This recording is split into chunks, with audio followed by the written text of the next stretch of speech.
appreciate y'all. I gotta check my sound because I'm using this little dope DJI mic. And I appreciate y'all coming to check us out, like and subscribe, show some love. Whoa, hold up, not that button. I meant to. Oh, wait a minute. What button is it? They added some new stuff in here. So now the button is a little further down. I see what's going on. Appreciate y'all coming over to the channel. You know, we're talking about Shannon Sharpe today and the scenario that he found himself in with ESPN and all the people that he consider his boss. Looks like he got fired. And it ain't a good firing if there's a such thing because, you know what I'm saying, he had a bad deal with a girl, a white girl, some girl he was dating. And it really just kind of crazy for the bro, you know what I'm saying? But you know, what can you say? You're not gonna be able to do people like that, you know what I'm saying? If you're a multimillionaire and you getting it, you know what I'm saying? You ain't gonna be able to trick the chicks, you know what I'm saying? That they are not gonna let you do that, you know what I'm saying? Especially a little who is, by all accounts, you know, trying to get on, you know what I mean? You're not working those kind of jobs like what's those places she work at? Like what? Well, she working those places like OnlyFans, so you can know. Obviously, everybody know that it's hard work to try to do something like that, and especially take care of yourself financially. Like you know, most people can't do that. You know what I'm saying? Most people won't be able to do that, but because you have to be a high level person in that particular gig in order for that to work for you, and I can't see, especially the way she was built, that she was gonna be making the killing. You know what I'm saying? But it's to be determined. You know what I'm saying? Because he still got caught up in the mix on some goofy goof. And what can you say? Because he tried, but it ain't looking good for the broski doski. But at the end of the day, you got to take a chance. You know what I mean? He told ESPN that he was going to be working after he cleared this case up, and ESPN was just like, nah. You know what I mean? Because now the case is over, and it's like, well, I'm about to come back to the work, and they like, no, hell, you ain't. And that's kind of fucked up because it's like you give them all your time and your effort and your money and your life, and then they turn around and just tell you that you don't have a return date to your gig. It's like, what's wrong with y'all, man? Y'all playing with me, man. But and then they wait for a day like this, which is a special day because him and his brother are both going to be in the what's that thing called, the NFL Hall of Fame, and that was like today or this weekend.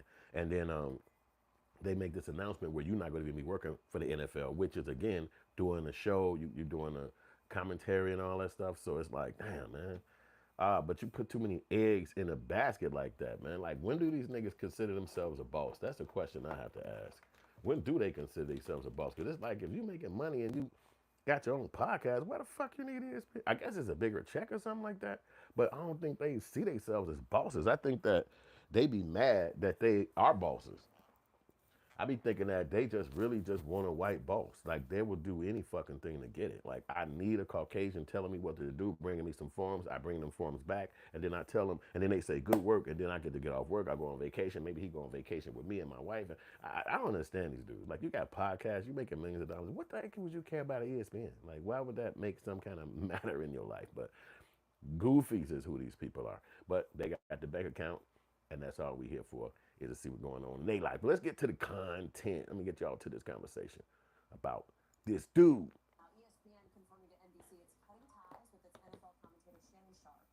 The move coming after Sharpe, of course, the Hall of Fame tight end, settled a lawsuit accusing him of sexual assault and battery. He has previously denied the allegations against him, and he hasn't been on the air since April. NBC News is out to Sharpe and his attorney for comment, although we haven't heard back. Ellison Barber is tracking this one. Ellison, what else do we know? Hey, Hallie, I mean, it is a massive fall from grace for the Hall of Famer turned broadcast giant. As you said, his relationship with ESPN, it is officially over. He had not been on the air at ESPN since this lawsuit was first filed back in April. That was a decision at the time that he and his attorney had said they had made, that he had made on his own as he dealt with what he described back then as false and disruptive allegations.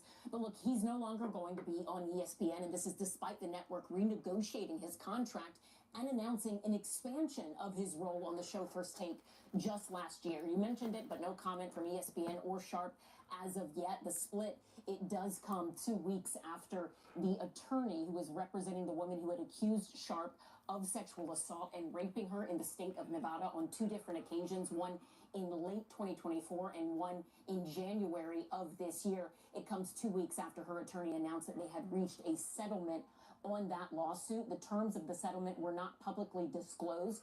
Again, Sharpe has consistently denied any wrongdoing here. He claims that he had a consensual relationship with this woman. Based on court filings in the state of Nevada, she had said that she had met Sharpe back in 2023 at a gym when she was 20 years old, and that they had engaged in a relationship over the course of 2 years. And then again in late 2024, that's when she says she was assaulted by Sharpe, both physically and sexually, and raped at least 2 times. Again, no direct comment from Sharpe at this time. He and his attorney, they had previously said that the decision to step away from his role at ESPN in April was one that he made himself. This no longer a decision he has made himself. This is ESPN splitting from Sharpe. He will not be on that show, on that program, on the network moving forward. That being they did some hard, and they gave him the bricks. I mean, it's like, yo, you was working there, you thought you was in the slot with them, and you call yourself leaving a job. Who could do that? I mean, that even if you're rich, and that just points that out to you. Hit the like button, show love. I appreciate y'all coming to check us out. Black Outrage number 31. Hey, I think it's the 31st as well. But excuse me. You get to see how they don't care about, what he did or with the girl, or was he supposed to get some kind of extra, love. It's like, no, you getting the hell out. And so now on his way back, which he assumed he was going to have a way back, he got shocked back into awareness. And it's like, I think he technically deserved it, because at the end of the day, you got to think about it. It's like, you working and you're going to have your name and face on everything. Like, ESPN, these companies are super big, so they're going to put your face and name on everything. And then you just settle the suit claiming in that world, and a lot of people world, that shows that you are guilty. That shows that you had something that they was trying to hide. You just wanted to keep that out the news and the media. But reality of it is, you should have been 100. You know what I'm saying? And just kept it a whole being. You know what I'm saying? And just been like, I ain't do nothing with her, and you should have even told her to beat it. You know what I'm saying? Like, hey, beat it. You know what I'm saying? Like, I don't really want you in my life right now. So it's just crazy how that played out for that bro, man. It's like, what the hell can you say? Let me just write this in here real quick.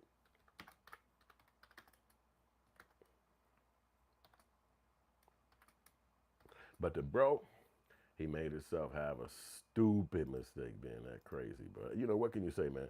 Millionaires and billionaires, they don't always get it right. You know what I'm saying? What's up, Cat Time? What is poppin'?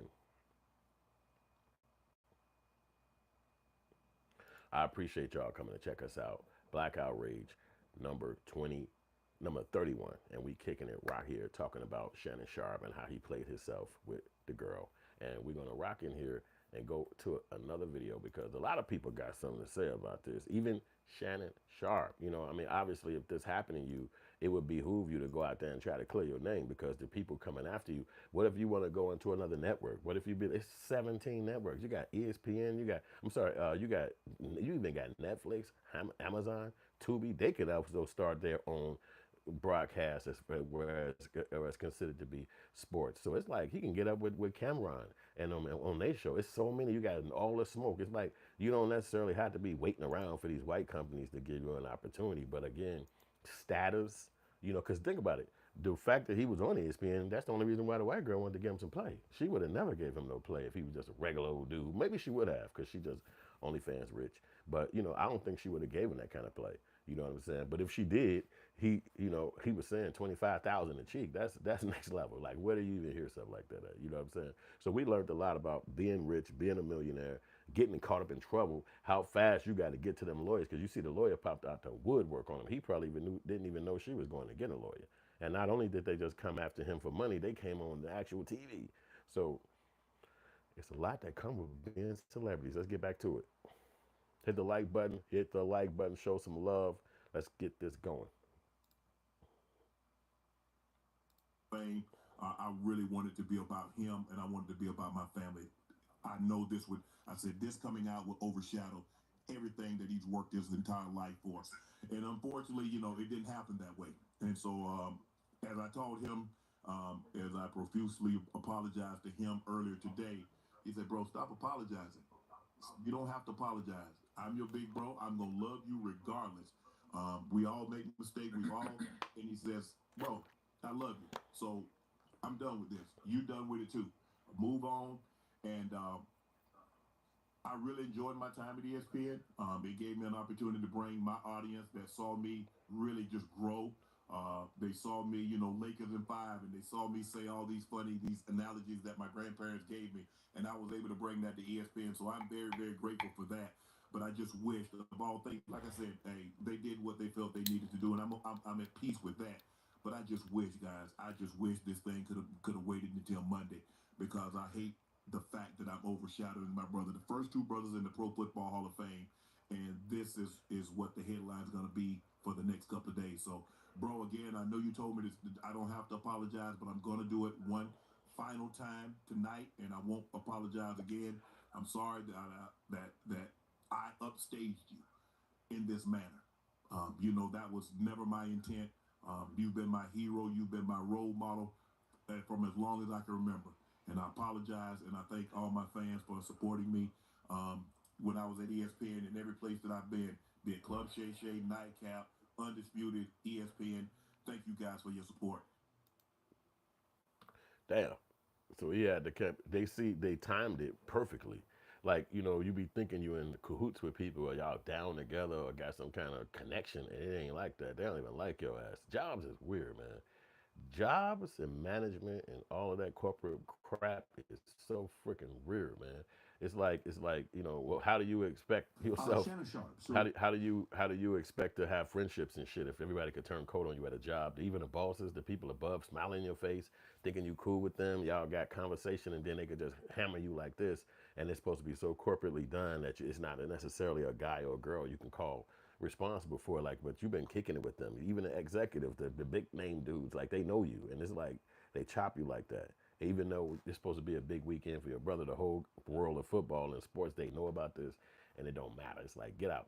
But even again, even at that level, something that is a personal situation, somebody a domestic situation, somebody in your personal life, this goes down, and then it affects you nationwide. Like, I mean, your name is turned to mud all across America because of who you dated, and then the fact that he was like 30 something years older than the chick, is even more telling about your level of what kind of girls you into, or even if you don't even know how to talk to girls.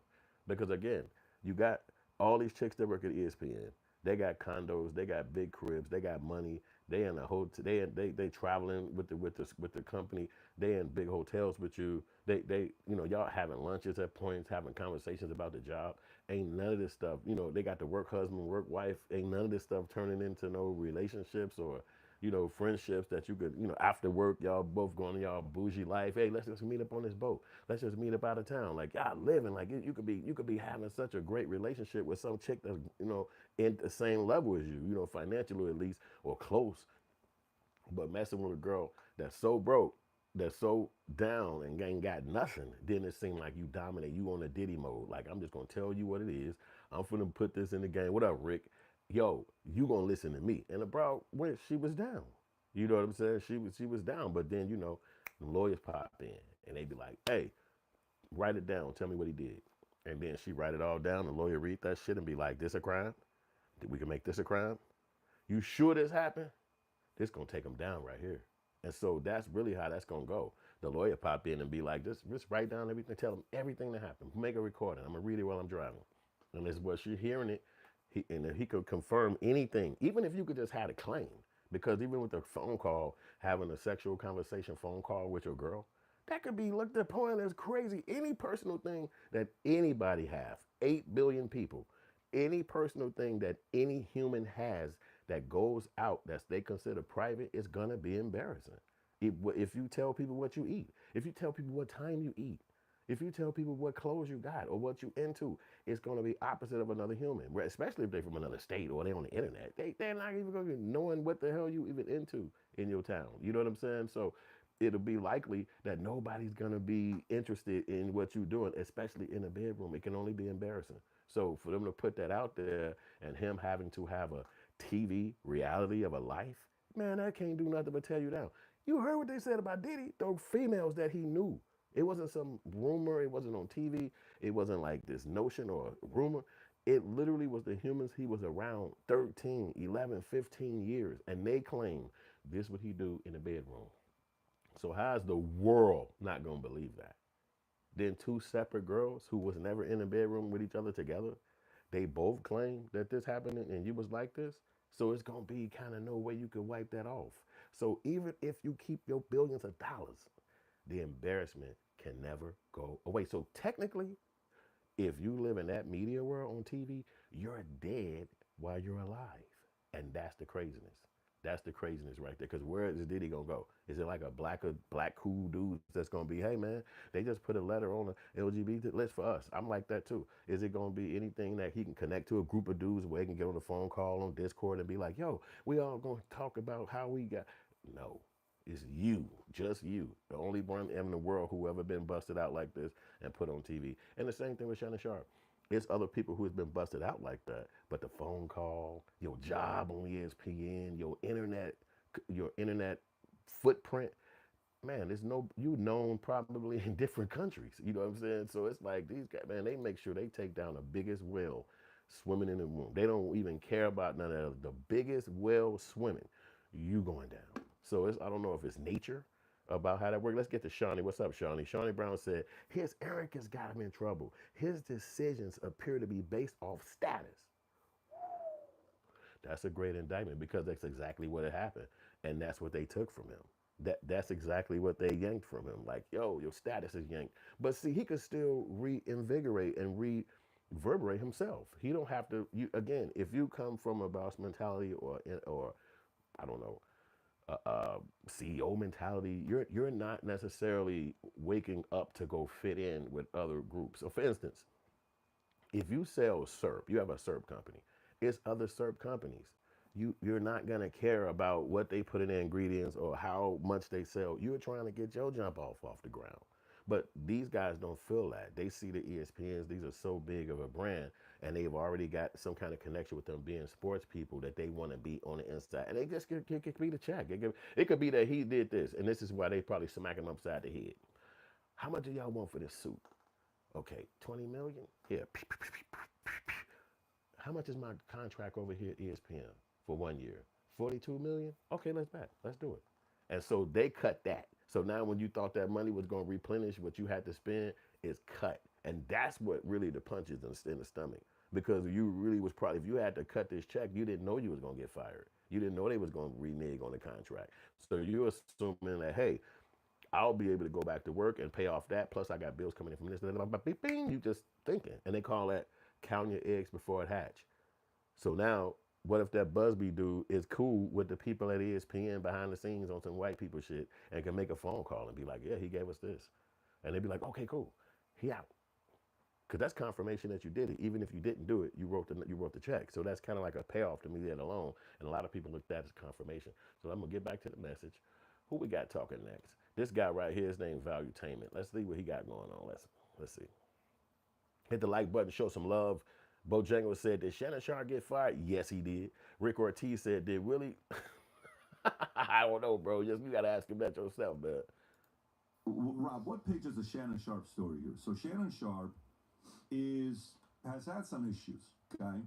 Last year, Shannon Sharpe, maybe it was even this year. Last year, Shannon Sharpe somehow didn't know how to turn off Instagram Live while he was having some extracurricular activities with somebody, a friend, right? And he's like, I don't know how to use Instagram. Yeah, for sure. It's like 7 steps to go live. Very, very easy to just press and go live, right? Now, you got to keep in mind, his podcast is blown up. Cat Williams' biggest podcast, I think he did of 2023 or 2024. Club crushed it, 70-something million. You got to give the guy a shout out.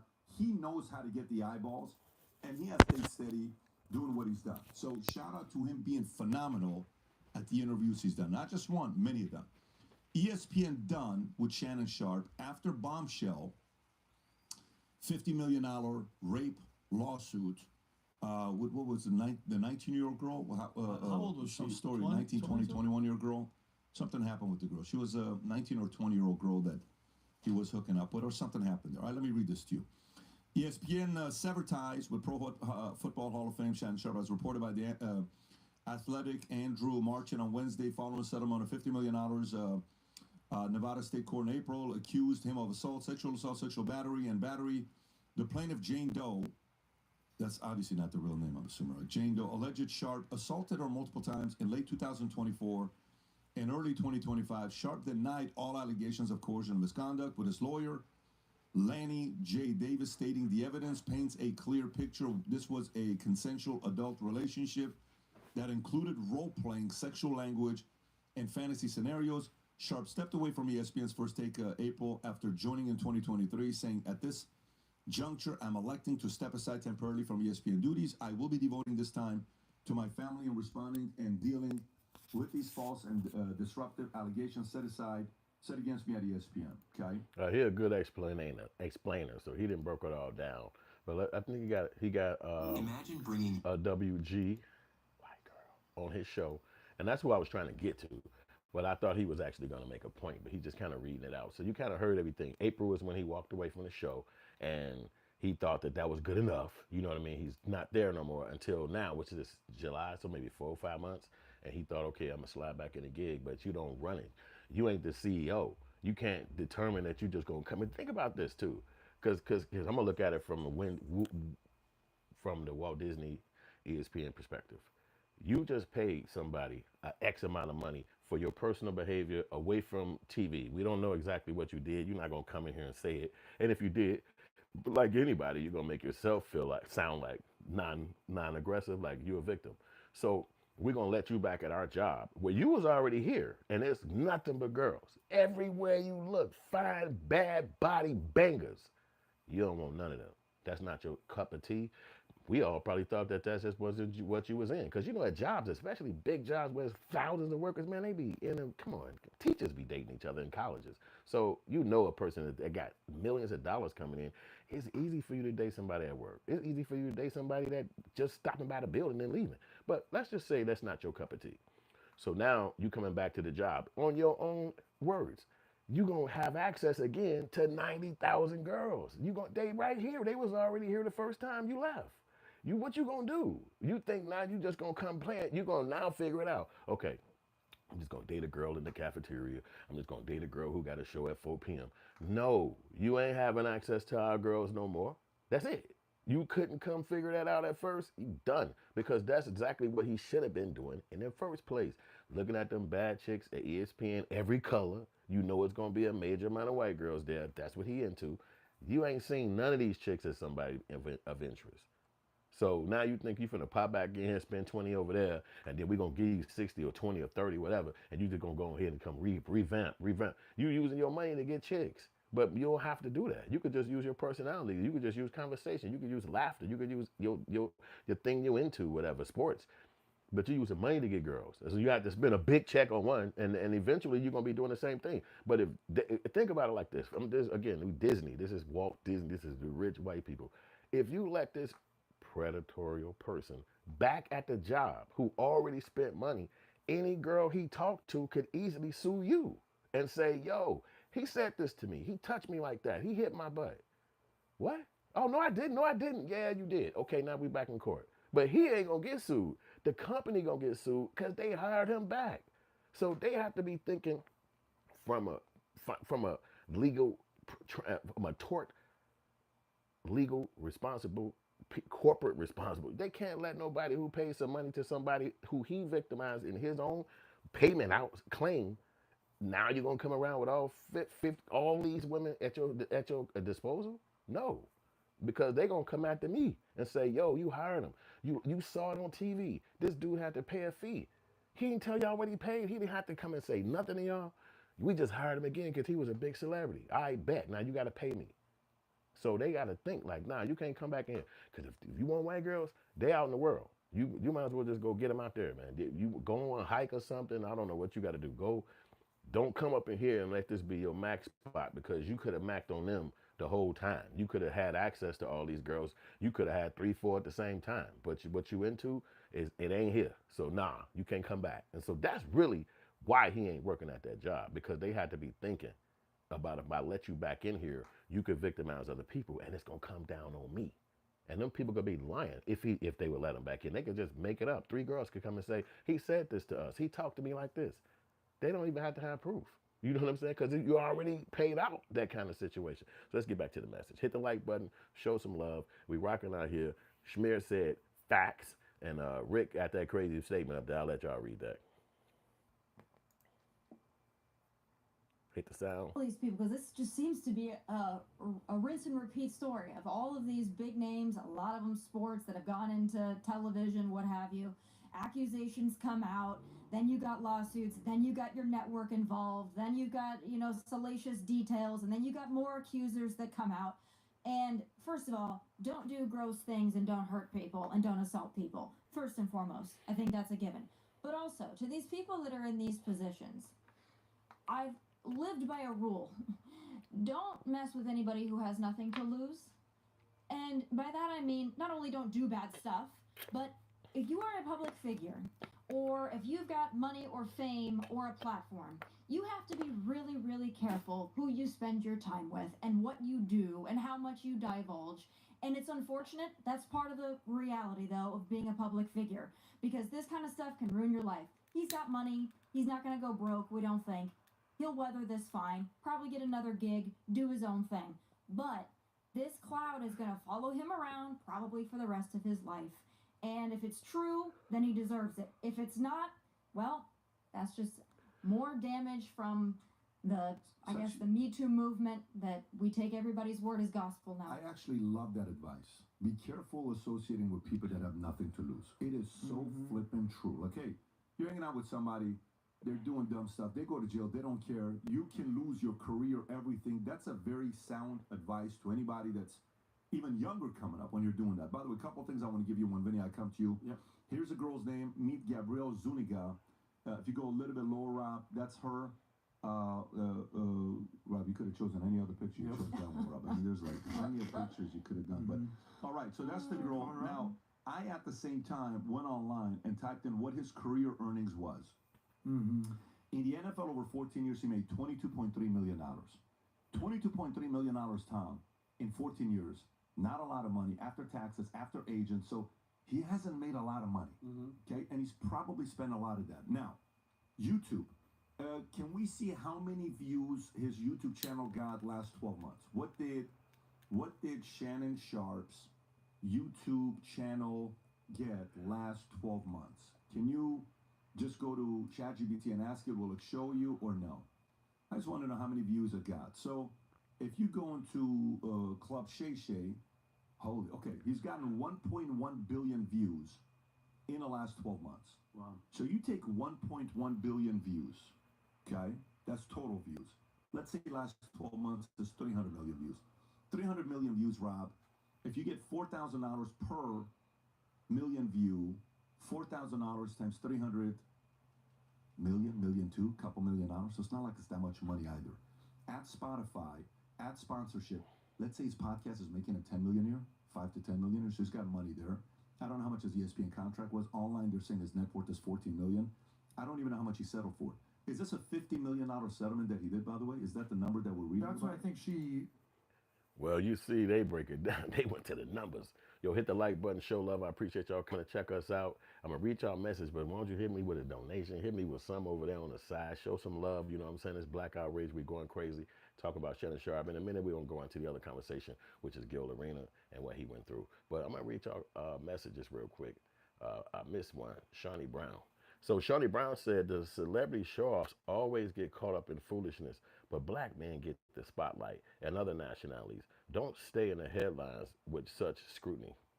That's true. That's true. You know, they rock with you, but it's almost like, you know, it's a great, and I'm going off into a real conversation real quick. It's a great deep, not gonna say deep. I just say it's a great responsibility being black. Because as black people in America, they try to convince you that you're powerless and none of that stuff. Like, I guess the American structure of power, like you can buy buildings and own companies and things like that. That's like invented. You know, I guess invented. Yeah, you could say invented. Like, you know, things like that. You own a city, you own a neighborhood, a building, a yacht, all that kind of shit. But technically, what black people have, it can't be bought. It can't be taught. It can't be given. It can't be. It's just innately in you. And a lot of black people don't see it, touch it, care about it. That's not what you probably know a bunch of black people. They're fucking normal. They don't tap into shit like that. But it's something that's like in a lot of us, and you do see it. artists, singers, musicians, rappers, everybody that tap into it, they just not normal. They just don't be doing it. They be doing it to the level where you be emulating it. You be wanting to do it till you call yourself them. You know what I'm saying? Like shit, I'm in New Jordan or whatever. But that's kind of like in a lot of black people, and some people tap into that shit. It doesn't. You could say he did the same thing with the whole internet, being a podcaster and all that. He didn't have to do that shit. He owed $22 million in 14 years. I'm sitting back chilling. If I wouldn't get with a young girl, y'all would have had heard about that. And it'd have been some news media. There would have been nothing. But he tapped into the podcast and he was able to break through. And these are things that is culturally something that black people control. So you'll control culture that can't be touched. You can't pay for it, but it's something that it's normal for you. It's okay. Look, let's go make this new music. Let's go make this new thing. And it becomes something that the whole world, let's make this new dance. Let's make this new word. You don't even think you're doing it, but when the world get it, it becomes something bigger than you can imagine. And you sitting back like, damn. And that's what this guy tapped into. And so whereas they could take him away from their building or their business, he's still gonna have cultural control. He'll still gonna have that. And you could stay, oh, he's fired from here, trying to give those companies prestige. We fired you. Who cares? People get fired every damn day. People get fired and shoot the building up. People get fired and start a company and be successful. He already successful. So getting fired don't mean nothing. It's like you broke up with your old girlfriend, but you got a bad Beyonce chick in front of you. Like, do I really care about how bad she is? Not really. So tapping into him, breaking into his money and all that, that really, he's rich even if off the NFL. Forget the YouTube shit, because he don't even have to do that. And he could sit back rich anyway. So saying that a billion sales or a billion views is not some kind of money, they're going to be paying you forever. They're going to constantly be paying you because people are going to still be tuning in. And imagine if YouTube turned into some stuff where they put it on TVs and it's like something you can't deny no more, he's still going to be getting paid for 10, 20, 30 years down the future. When ESPN, when they would have wanted to retire him or cut his contract at some point, he's still going to be getting paid from YouTube. So, and other platforms, the Spotify's. So it's not so much about the money. It's more of about him having a way to control his own message, because again, that's something that can't be taken from him. The control that you have as far as a black person putting out a cultural component that can't nobody deny, and you have access to the whole entire world through your platform, that's control. That's power right there. You know what I'm saying? So it's not necessarily connected to what the company do or whatever, because people ain't no damn body, especially if you're somebody that got you a statement to the world. We always going to believe the people we care about. We're not going to really care about what the media is saying. Let's get to Tyrell V. He said he messed up, but this shouldn't call for no celebration.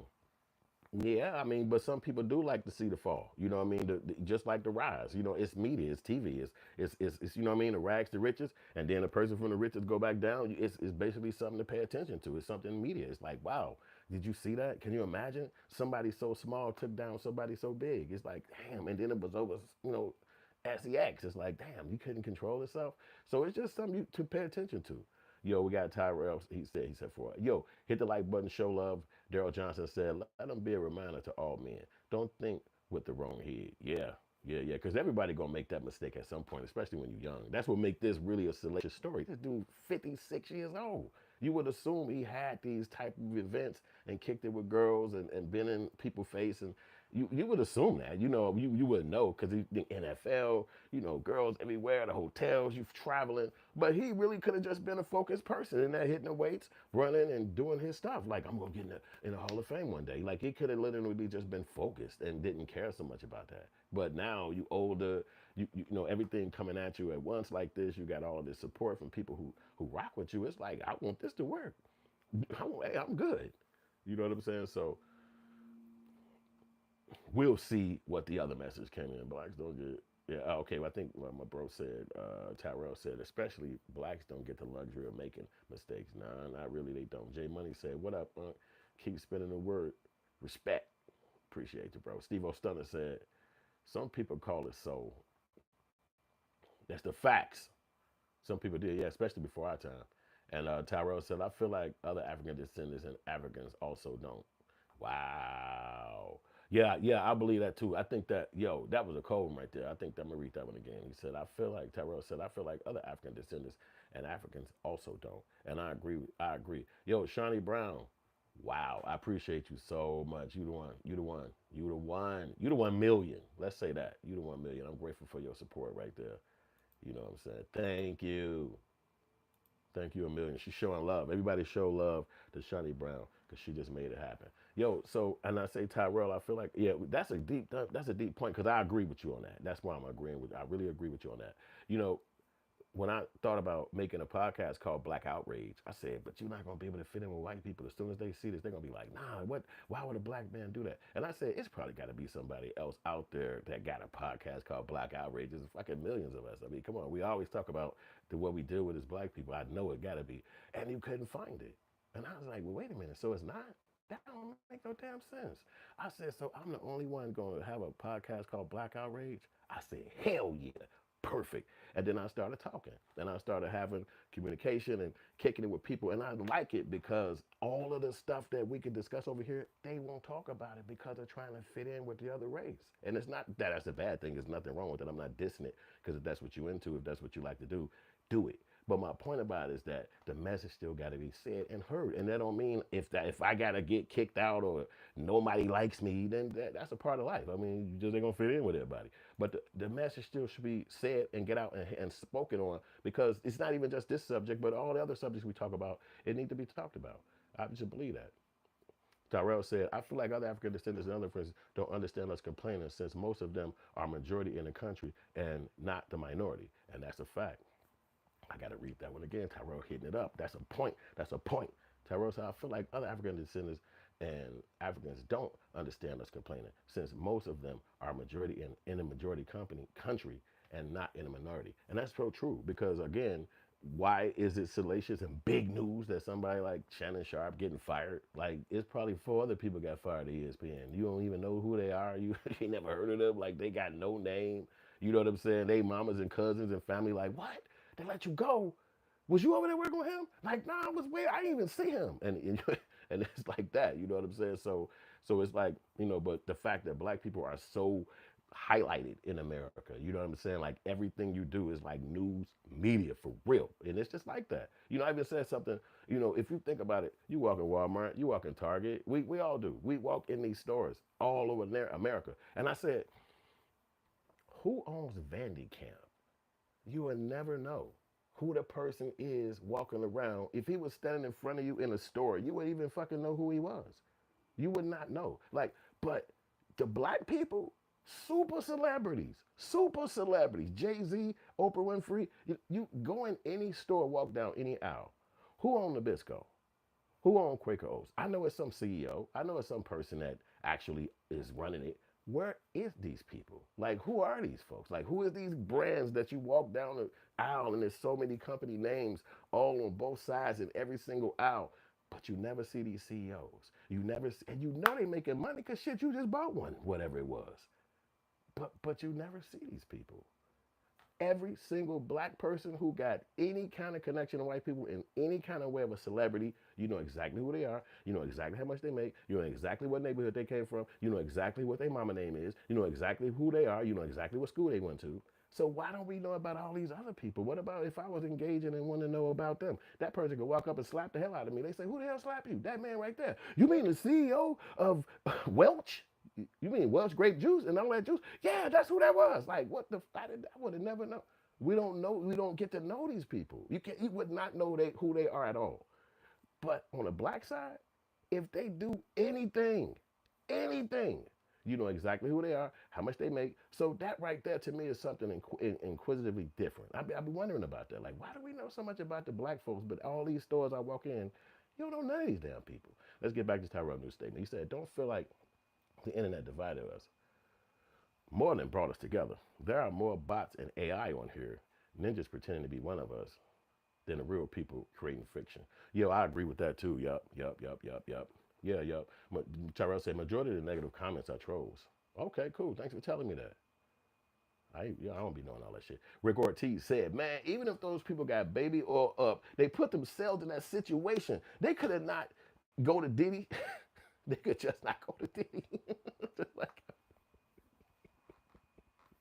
and I agree with you on that, my bro. I'm not even finna lie, man. I'm not gonna lie on that, bro. I appreciate that. Yo, hit the like button, show love. We appreciate y'all coming over here checking out this channel. This is Hood Films. We talking about Black Outrage 31. Shannon Sharpe. We going in on his situation. Jay Money said, remember that. Remember, bet you can't take over that. Remember, bet you can't take over that. Steve Stoner said, rich black folks are on the radar in case the Forbes list need to turn into a hit list. Damn. Wow. You see how by coming to a filmmaking channel, we make movies. That's a movie. That's a movie right there. Matter of fact, I got a movie on Tubi too called Kill a Rapper, Kill a Rapper. You need to go check that out. It's on Tubi. It's everywhere called Kill a Rapper. Go check my movie out. But back to the point, Steve O'Stoner said rich black people are on the radar in case that Forbes list need to turn it into a hit list. Yeah, I mean, even if it's not murder, but it could it could also just be the way they cracked them upside the head with this. Oh man, I appreciate Steve O'Stoner too, showing love. I see that sliding through.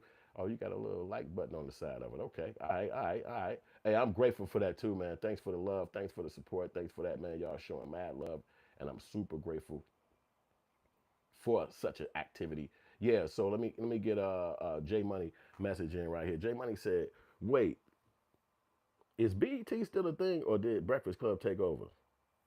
Well, neither one of them are Black Outrage because both of those companies and shows are owned by white people. So that we call those black facing companies. They're black facing. So that means I'm a white corporation, but I know the money is over here in a black area. So I'm gonna have my company corporately ran by white people, but the host of the shows, the producers, the people out front is going to be black people. So you'll look at that and say, oh, that's a black show. But technically they get every information, every show idea, everything from white folks because they have to follow the FCC rules and all this stuff that they're trying to get the advertisers. And, it's a whole gamut. But those are not black shows. Those are not black companies. They have black people who work there, just like at your job. You don't run the company you work at because you work there. If anybody looked at you and talked to you like the CEO, they'd walk up to you and say, why didn't you tell them to go talk to Tommy? You start being like, well, look, I think we're going to end up ordering some. What the fuck would you be talking like that for? This ain't your company. So it's the same thing. They are black facing companies. Then you got things called black owned companies. That's Hood Films. There's no white people. They didn't give me the idea. They didn't tell me what to do. They don't send me a monthly check. They don't give me a contract. I'm not in a governmental contract. I create it, I sell it. I think of it, I create it, I sell it. So it's all what you call a black owned and operated operation. And those companies are called black facing operation. White owned, black facing. That's what they call. So let's get back to the message. Miss Nini said hi, and Tyrell says successful. I'm gonna get back to dude talking right now because we got a little message from this guy. Let's see what he got to say. Was suing for there's allegedly they settled at $10 million. Is that the numbers we're talking about? Okay, so Tom, question coming your way. Vinny, I'm gonna come to you. Yeah, I'm gonna go to him and then I'll come to you because I want to ask him based on this. Yeah. Trevor Bauer. We all know who he is. We've had him on. He's a good friend. We've talked many times. He's visited us many, many times. This guy was at the top of the top, wins the Cy Young Award, meets a girl. They do what they do. All the texts show that it was consensual. And maybe he watched 50 Shades of Grey one too many times. I don't know. Maybe he was inspired by, what's the guy's name? Something Gray, right? Maybe he wanted to be that guy in baseball. Who knows? The girl was okay with it. Then they go to Pasadena court. Then she loses. Ready to join the booming cruise industry? Become an Expedia Cruises franchisee. You'll be part of the Expedia brand with its global reach and reputation. And with your own brick-and-mortar neighborhood location, you and your team of vacation consultants will be your... upside the head with a commercial, so I'm finna run away from these people real quick and get over here to the black folks, because I think those are not black people. Wait until Monday. But, they out there talking about it, so I want to let them have a second to talk their stuff, you know what I'm saying? So let's just drive down to... This one of the people who I rock with a lot of times. His name is O'Shea Duke Jackson. He a black dude, and he be on that talk, but he lives in another country. He don't live in America no more. But I like his takes because from another country in Africa, he gets to talk about the stuff happening in America. He used to live here, blah, blah, blah, blah. If you want to rock his show, it's called O'Shea Duke Jackson, just like I spoke, just like it's spelled. So y'all need to hit the like button, show some love, hit up the little dough, send a little something so we can keep this show going. It's not easy doing this. Beginning to start next week, or I think this week, and they just fired him. Down.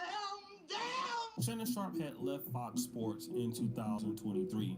By the time he was leaving the show with him and Skip Bayless, everything was all good. He was joining First Take on ESPN, and he started August 2023. And of course, those episodes was hit. But that wasn't the biggest thing coming his way. Fast forward! January 2024, Shannon Sharpe would shock the world with one of the greatest podcast interviews of all time, the Cat Williams episode. And from there, everything started to come into fruition. He was on ESPN making a lot of money. Nightcap with Chad Ochocinco was popping, and the brand deals were coming in. Not to mention, he came up with his own liquor. Shannon Sharpe couldn't be stopped. Money was coming in everywhere. He's making more money in a year than he probably made in his entire NFL career. But there was a problem. Shannon Sharpe got a little beside himself. And of course, like most guys, you can think that you're unstoppable until he met a 20-year-old by the name of Gabriella Zuniga. She worked at a gym that he was visiting, and of course, we all know that Shannon loves those white women. And even though she was 20 and he was in his late 50s, that didn't stop the clapping from coming on. And clapping is exactly what Shannon Sharpe did. And clapping a lot, and clapping a lot, and clapping a lot, until he got hit with a lawsuit. What? A lawsuit. Yes. One that was, in many cases, what he would consider maybe frivolous. I mean, that's how he took it at first, because she went and got with Tony Busby, a famous lawyer known for shaking down black men. Tony Busby shook down Deshaun Watson and won. Tried it with Jay-Z and lost. But hey, third time's a charm. He had a lot of evidence on Shannon Sharpe, and Shannon Sharpe was shook. For whatever reason, Gabriella Zuniga had a lot of text messages, voicemails. She had some information on Shannon Sharpe that literally could ruin his career. Now, we want to be honest. Shannon Sharpe has prior history of women in the past talking about how he was abusive, and this also happened on a previous network that he was on, so he's not squeaky clean in all of this, but he was shook. He turned down the first offer, which was to settle out of court. He wasn't going to go with that, and then they hit him with the $50 million lawsuit, and Shannon Sharpe did this. To my family, friends, supporters, and colleagues, I want to speak to you directly and from the heart. This is a shakedown. I'm going to be open, transparent, and defend myself because this isn't right. This is all being orchestrated by Tony Busby, who has targeted Jay-Z. Tony Busby targets black men, and I believe he's going to release a 30-second clip of a sex tape that tries to make me look guilty and play into every stereotype you could possibly imagine. That video should actually be 10 minutes or so. Hey, Tony, instead of releasing your edit, put the whole video out. I don't have it, or I would myself. You know what happened, and you're trying to manipulate the media. The encounter in question took place during the day at her invitation, and now that appears to be a deliberate setup, coordinated by Gabby, also known as Carly on OnlyFans. Boy, y'all sit your stupid ass down. It's just too embarrassing. I gotta laugh for a minute because this nigga said the shit he said is so wickedly crazy. He literally just said that it's a 10-minute video. You a fucking super celebrity. This is not your wife. Why would you be making a video with some chick that ain't your boo-boo forever? Like, this my baby. And now, okay, we're gonna do. You got a video with some chick on the OnlyFans named Carly? I think she convinced him to make it and said, I'll never say nothing. Come on. This is, again, what that person said earlier. Make sure that you messing with somebody that got something to lose. Because she only got OnlyFans. She could literally say, remove account, and that's it. You know what I'm saying? It's over with. She could start a whole new one. So, but you got millions of dollars, fan bases, platforms, bougie jobs, cribs, houses, kids. Ain't none of this stuff leveraging for you to say, I'm not finna get naked in front of this camera. Like, why are you even taking all your clothes off? Like, this is some stuff you probably, they teach you. You know what I'm saying? He probably go take a boo-boo and to get naked and take 40 minutes. You're like, what's this? I thought you was running in the bathroom. Like, what is this dude doing? So it's like some stuff, it's like you can't really know how other people operate. But when they come out like this, you can judge it. So Frank D. Tank says, Zuniga isn't white. That's Latina. I mean, she might be, but in her face, that's what she looked like. So hit the like button, show some love. send a little dough to your boy. I appreciate y'all hitting us up. Black Outrage, number 31. And it's the 31st day. See, we've been rocking every day. Let's get to the message.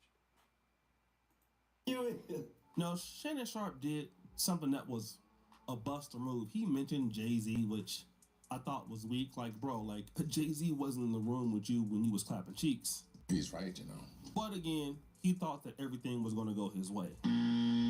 Yeah, it went his way. It went the other way. Got him! Shannon Sharpe made what he thought was the right move.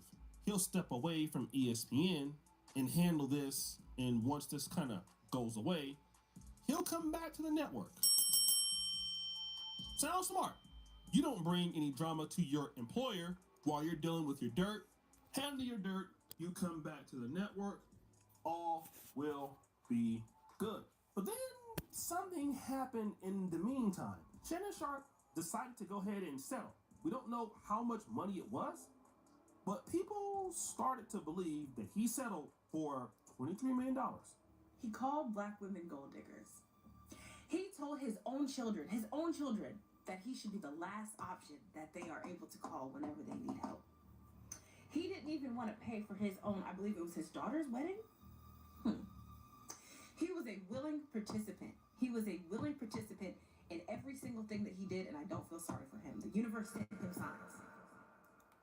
See that right there, that's what I don't like right there. When you come out and you start disrespecting your kids and treating them like they supposed to have some kind of same status as you or did something on a level as you, that's crazy. Because when you see people that got that kind of money, the last thing they do is disrespect their kids. Even Donald Trump's father gave him money to start his own business. And look what he did, turned into $1 billion industry, whether you like him or not. That came from your family. It came from your people. But you telling these kids, nah. But now you get caught up in a mess, and every dollar that you could have been giving them to start businesses and failing at it, $22 million, if that was, let's just say $10 million. They could have failed at 75 businesses apiece and then been like, well, Dad, I guess I am going to get a job. And he could have been like, God, it was $22 million. But that was well spent money versus giving it to some random Latina or white girl that you ain't never finna see again in life. You're never finna see her again in life. She get to go away and disappear. She ain't looking to be a celebrity. She can cut her OnlyFans now and get back to life while you sitting up here embarrassed and the whole world talking about what you like to do in the bedroom. Of all conversations, that's what's swirling. It seemed like no matter what it comes down to when it comes to black guys, that's the conversation. It'd be like, man, did you know that it was a fire and it burnt down, like it was at least seven floors burnt? He'd be like, yeah, but who was he dating? What relationship was it? Did you see what his girl looked like? Like, what the hell even matter? You know, who survived? But that's the conversation that it is mostly when it comes to black guys. That's everybody want to know. That's everybody want to see who you dating, what you got going on. It's so stupid, but it's the way it is. You know what I'm saying? So guys like him should be a little bit more smarter because obviously it's gonna be a bad look on you when you got to have your message go out there and get fired from your job. Like, how embarrassing is that? All this holiday season finna come up. Everybody you know so much about the sports that you can't put that message out to the biggest platform like that. But if you just come and keep thinking and keep building, he wouldn't even need them. I don't think he would even need ESPN. And that's probably what they was thinking too, like, man, let this dude go and let him have the internet because the internet is such a huge thing. And it's like, they're really going to be competing with that. You know, having his name being swirling in the bad news and then he on their network, it's like, it's combating each other. You know what I'm saying? Tyrell said, I'm not even a biggest Shannon Sharpe fan, even though he don't do interviews. He got good interviews. But even he said, but we all know that this is what this is about. They don't want another prosperous era of black brothers and sisters. And, you know, I kind of agree with that, but let me explain to you why I don't agree with that statement, my brother Tyrell. He ain't doing nothing for the black people culture. He's not opening a business in several cities that's hiring people. He's not putting a product out in the different stores around America or whatever that's selling and they can also build something. That's not what they're doing. They're not building a corporation level security service that's in every different state and then you go there train to be a job, get your FOID card and you can get a job somewhere. They're not building things like that. These dudes is chasing white girls. There's nothing wrong with it. It's their money, it's their life. But to think that the government of America is trying to take them down because they like white girls. No, they doing this to themselves. It's self-infliction. You want something, you went for it, it bit you. You learn. You know, you have to learn. Your mother tell you don't put your hand on the fire of the stove. For the rest of your life, you don't do that. You don't every once a month be like, I know I ain't supposed to do this, but ooh, it do still burn. You don't do that. You actually remember the statement. And you don't do it. You don't put your fork in a toaster. They told you that as a kid, don't do that. So you learned it. You're not doing that every week and being like, come on, man, we over here putting the fork in the toaster. Dad, Tony died. Ooh, that's on you though. No, you don't do it. So if you learn that this stuff is happening from the history of America, and then you actually go out and seek it, then you actually are looking forward to that to happen to you. But building something that's going to affect black people, that's going to affect anybody in America, that ain't what they doing. That's not what they supposed to be doing. They supposed to be living their life and whatever they choose to do. But to think that some governmental institute or something like that is forcing them or trying to take them down, those dudes, the Diddy and the Shannon Sharpe, no. No. Now I'll give you the rest of the whole black community, but those two individual humans, no. Those dudes wanted what they wanted, and they chose the wrong girls. If you think about it, each one of those guys, Diddy and Shannon Sharpe, went down by females. And if you look at each one of those two people, they went down by females that aren't black. And if you look at both of those two people, they looked at those females were personal humans in them. That wasn't some lady they argued with at the store. That wasn't a lady who they was in an Uber and it was a bad situation. These are people who was around them at night, weekends, mornings, travel. They was around them. So they treated the girl messed up. And so and maybe they did go to the government and say, oh, he's treating me so bad. Go get him. Maybe they did do that. I don't know. But technically, if you treat a girl bad, she get to go and do this. Anybody, especially if you got money. So I'm not gonna say that. But let's get to the message. Hit the like button, show love. Let's get back to it. Per the Athletic, ESPN has cut ties with Shannon Sharpe less than 2 weeks after he settled a lawsuit in which his ex-girlfriend accused him of rape. Sources tell Andrew Marchand. Sharpe has not been on the network since late April. ESPN declined to comment. Now, let me give y'all a little bit of an update, right? And that Shannon Sharpe stepped away from ESPN. And I also got to give Jason Whitlock a little bit of credit because a while ago, Jason Whitlock actually called it. He said that Shannon Sharpe is not going to be going back to ESPN. And I vividly remember it because I was thinking to myself, I don't know. Shannon Sharpe is a pretty good asset. And in my opinion, a lot of things can be overlooked when you're bringing in ratings. A lot of things can be overlooked when you're generating revenue for the network. They're willing to endure with you, or maybe not, right? Because obviously we see that they don't see that Shannon Sharpe is valuable enough to the brand, to the Disney brand. Because remember, ESPN is owned by Disney. He is not valuable enough to the Disney brand for them to continue to do business with him. Now, I am also pretty sure, because that's the way that things goes like this, I'm pretty sure that in his contract, there was a provision that highlighted how, ESPN wouldn't necessarily be liable for keeping him on the network if he found himself at the behest or in a situation where his integrity or his reputation were called into question. And this is one of the reasons why it's important for us to have this conversation, is that dick discipline, and I'm going to say it again for the people in the back, dick discipline is highly important for guys that get into a situation or find themselves where they are very much valued, or they generate revenue, or they got a lot of motion. There is nothing like a chick, a baddie, a snow bunny, whatever you want to call them.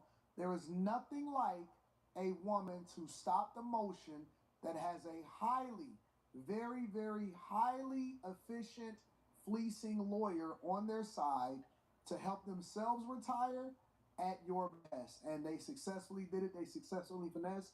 I don't believe that Shannon Sharpe was guilty of the things he was being accused. But when you are a public figure, it really doesn't matter whether or not you believe it or not. The only thing that matters is public perception and whether or not you are going to be a hindrance to the brands you do business with.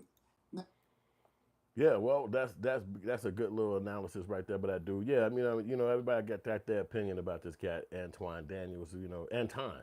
Daniel. So, but it is what it is. But he did say a good point that you at work, it's a job that you're supposed to come to, and you out here getting caught up in this kind of situation. It's gonna look too bad for the business, and then nobody want to play with that. You know what I'm saying? Because you got to think, everybody got discipline is at work. We all operate under the Discipline Act because you might already be in a relationship, or you just can't trust the girl. You know what I mean? It's even situations where people go visit chicks, and then some other guy come over, and it's a big old, maybe even a murder sometimes. So you don't really want to put yourself in them kind of scenarios. You know what I'm saying? But if you're a multimillionaire, I would assume that you probably have talked to girls a lot more sooner than when you got the big check. That's the assumption. Now, if you got it overnight, win the lottery, whatever, that's different. But you would assume these guys have had way more relationships, way more interaction with girls, and that they could actually get something out of the game. But you know what I'm saying? It seemed like as soon as they get around the white girls, they can't control themselves. It's just that simple, man. It's just like that simple. It's like when they get around them, all hats is off. I'm just gonna do what I gotta do. You know what I'm saying? So I'm gonna take a little switch, and we're gonna go over to your broski Gilbert Arenas doing what he did and all that. So we're gonna go right into the message. Gilbert Arenas is caught up in a scenario. I'm gonna let them talk about it because my boy mentioned his company. He mentioned them, and we'll let them tell us what's going on with Gilbert Arenas. But we already kind of know. I know everybody is all over the news. It's swirling so crazy about it. You'd think that these guys would be a lot more smart at how they deal, how they will. But you just don't know. And we ain't personal homies. You know what I mean? You would think that you wouldn't be doing this stuff if you get to the status these guys at, but it's really no. It's no, because you ain't there. You know what I'm saying? If you had got to those points, would you be messed up like Shannon Sharpe out here, being over freaky with some opposite, you know what I'm saying, color? Let's see, man. I don't know. Let's see what she got to say right here. This girl, you already know. I think she on a Breakfast Club. Let's go. There's this announcement that Gilbert Arenas was arrested as a part of an indictment. So he was arrested, but he's now been released. But he was arrested as a part of a federal indictment alleging that he operated an illegal gambling business. So it's alleged that the illegal gambling business included high-stakes poker games that were played at a California mansion that Gilbert Arenas owned. Now he's charged with, and there's 5 other people included in this as well too. But he is charged with 1 count of conspiracy to operate an illegal gambling business, 1 count of operating an illegal gambling business, and 1 count of making a false statement to federal investigators. He saw a judge yesterday afternoon, not too long after he was arrested. He posted a bond and he was let go. He also posted to his Instagram when he was arrested that he ain't got nothing to do with nothing. All he did was rent a home. I don't understand this one at all. You can't gamble in your house? Oh, no, I didn't know this. This is new to me. But you can't have an illegal gambling ring if that's what they're saying was going on. It's a ring because you was gambling. That's what I'm saying. It might have happened a lot. Like they have these high stake poker games weekly, which you can't do. I did not know you couldn't do that. I had no idea. So no, you can't have gambling ring. You can't have a casino in your crib.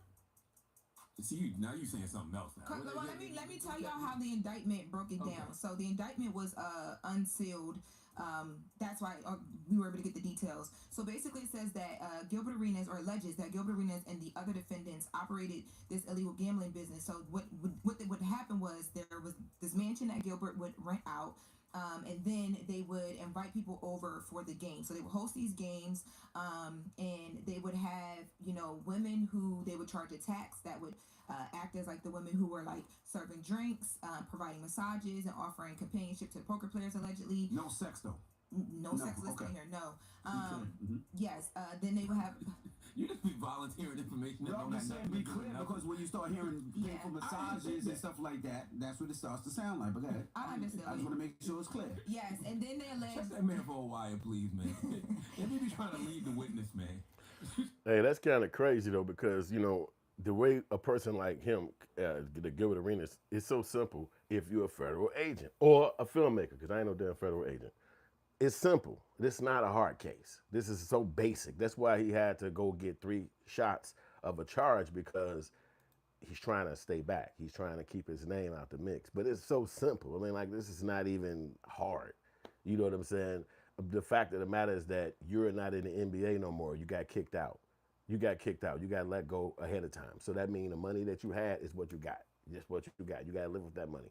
So somebody come to you later on and he hit you with this conversation and they say, all you got to do is just buy the crib. That's all you got to do. Just rent it. So you ain't smart enough to let another person do it in their name. It come through you. So bet, all right, it happened.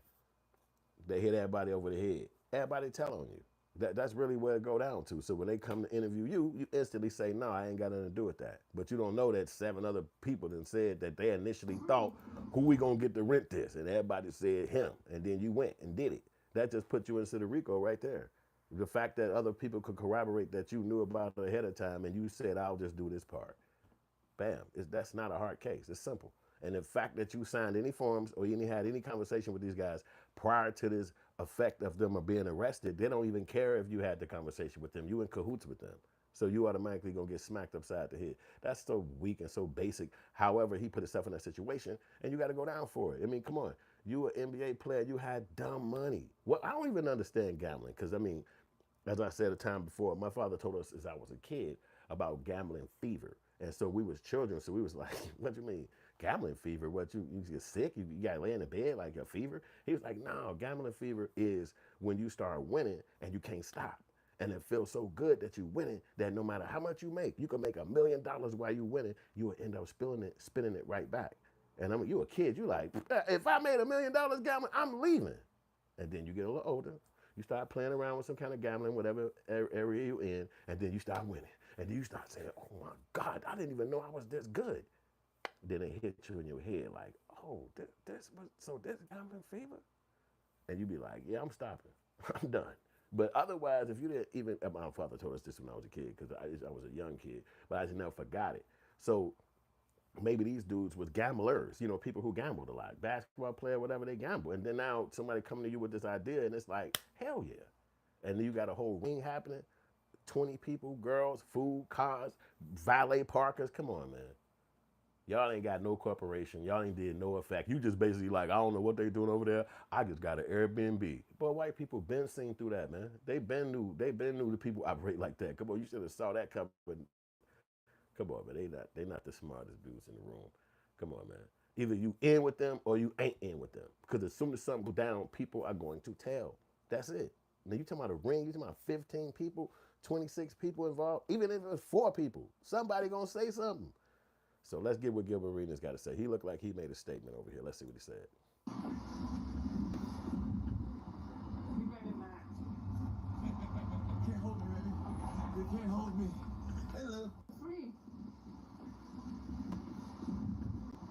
You better not. You can't hold me, baby. You can't hold me. Hey, look. Free. You better not. You can't hold me, baby. You can't hold me. See, you know, and then them people, they'll get mad at you for taunting the feds like that. They can't hold me and all this. What? Boy, you're supposed to go and tuck yourself away and be quiet and chill because whenever that foul over, because he had to already, what they call that, plea to the case, he said not guilty. So they're not finna let you slide and just get by. Look, this is co-host right here, one of the dudes he be playing with.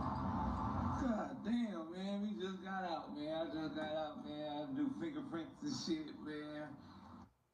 Man. I mean, don't worry. Don't worry about the show or nothing.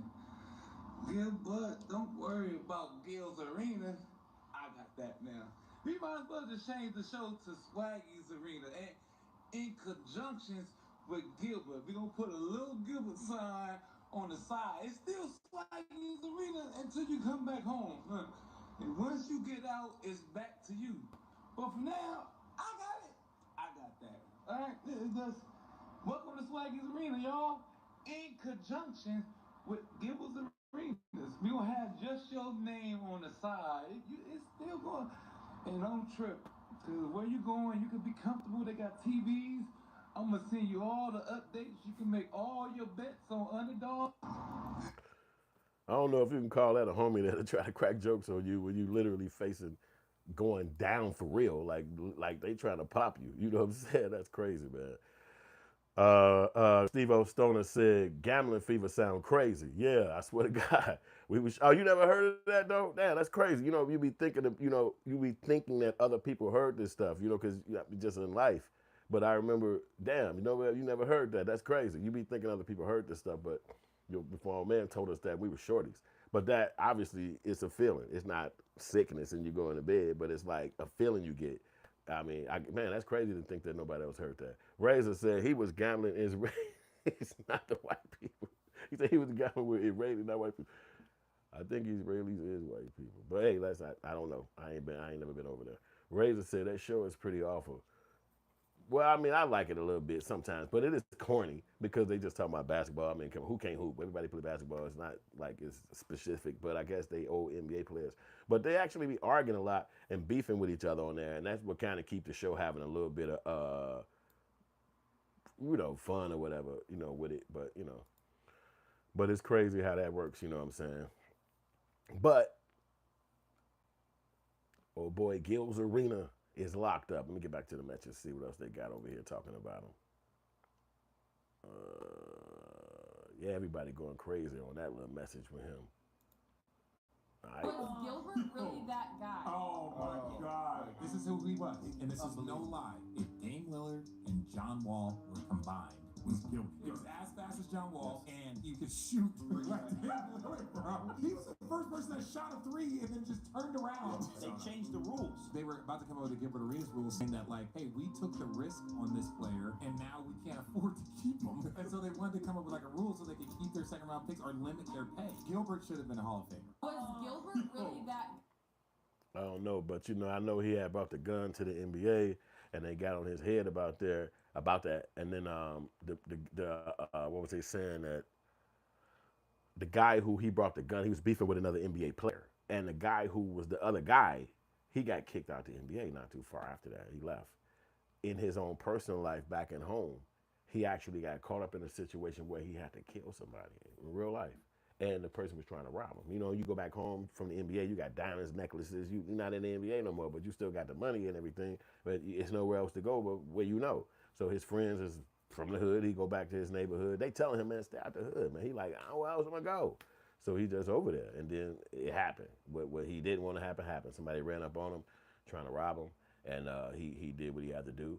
And after which he ended up being locked up, and I think he did 5 years. The other guy that Gilbert was caught up with. So I think that's like a crazy irony how all this time in the future has been on, and then he about to deal with jail. Because if they got 3 charges on you, you ain't beating that.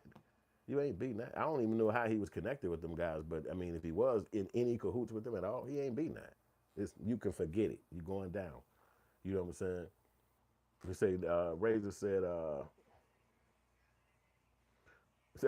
Hey, Tyrell said, I'm not even a big Arenas fan, but another case of breaking down a brother when they on the other side, when the other side gets immunity.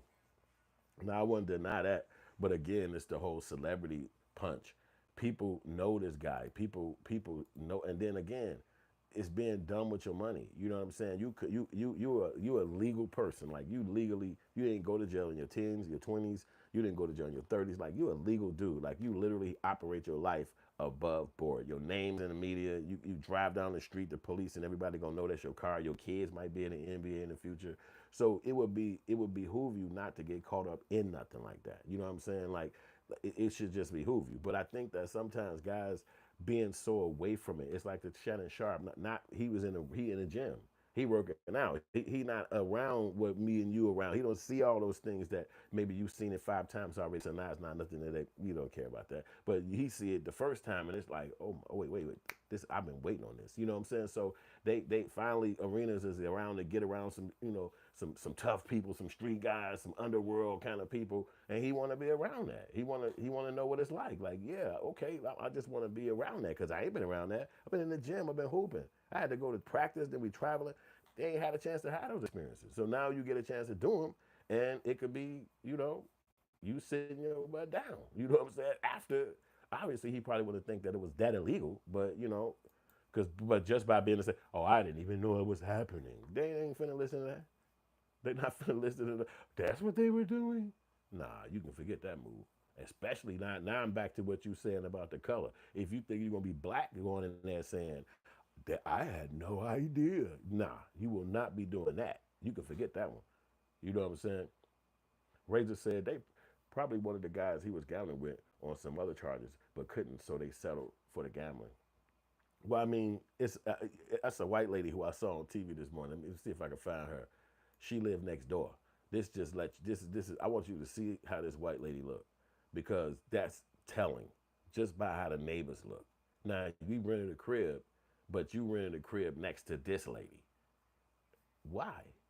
You know what I'm saying? But I don't think he was thinking like that. I think he was just living his life. But this is the whole point. Like, you move next to this lady, and she's not about to act like you didn't do it. You know what I'm saying? She is an upstanding citizen. She's like 78. You know what I mean? They're not gonna act like you somebody or whatever. Like, oh, I'm in too. They don't talk to me. You know, we don't snitch. What? That lady, look, what are you talking about? Anything you do, she gonna trail on you, dude. And that's, again, why you're not gonna be able to walk away with it, because there's the witnesses in the realm of you are telling what's happening there.